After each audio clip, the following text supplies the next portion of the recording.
Hi everyone, welcome back to my podcast. I am Ramela Almanina from BEd 3C.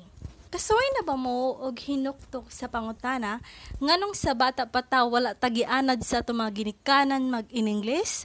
Like makarelate sad kayo ko ana og nganong sa Pilipinas pagid kagianak o pwede man ta sa Amerika, sa Korea, sa Japan.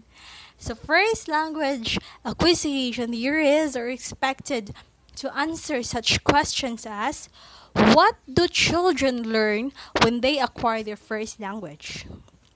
How do they learn what they learn? And why do they learn a language? Ngano kaha listeners?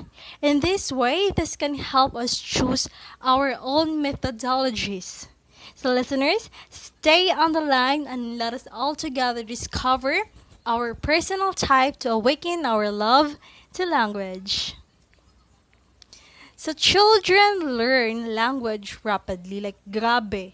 It only a few years they progress from no language comprehension or production to almost adult capacity. Like akong manghod sa 6 years old, pero kung manabi, makadyong dakong tawo, like maayo na kayo marasul, maayo na kayo magsuon-suon og mga wordings, og mga terminologies from us. Was it like naturally nakaton lang gid by genes? Like mga kamao lang gid mig mga kaliwat or natudloan tungod sa interaction sa environment which is masud ako na observe like suon-suonon jud kay siya sa kung unsay madungog niya sa palibot or na develop lang ba gyud ni while nagsaka ang edad sa bata.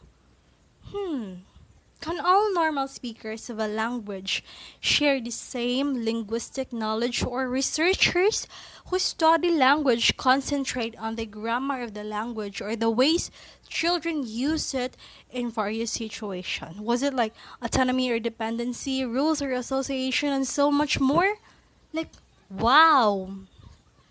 Let's have first the language acquisition theories, the learning theory that describes how students received, processed, and retained knowledge during learning. 2. Linguistic theory was formed by, yes, Noam Chomsky, who described language as having a grammar that is largely independent of language use. Like the study of English language, it is already an example of linguistic. Third, cognitive theory. When a person experiences stimuli, their minds will look forward to the prior memories to help them understand the information. Fourth, the social interactionist theory is an explanation of language development emphasizing the role of a social interaction between the developing child and linguistically knowledgeable adults. Yes. And lastly, the connectionist models wherein the language is built through connections but not rules. Okay? Now let's move on to the Krashen's theory of second language acquisition, wherein an acquisition requires a meaningful interaction in the target language, natural communication, yes, in which speakers are concerned not with the form of their utterances but with the messages they are trying to convey for them or for the listeners to understand them. Acquisition learning distinction is the most fundamental of all the hypotheses. Acquisition is the product of a subconscious process very similar to the process children undergo when they acquire their first language.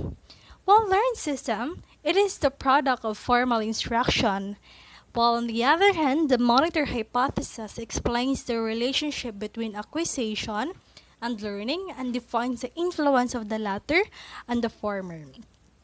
The input hypothesis is Krashen's actually attempt to explain how the learners acquire a second language. On the other hand, I like to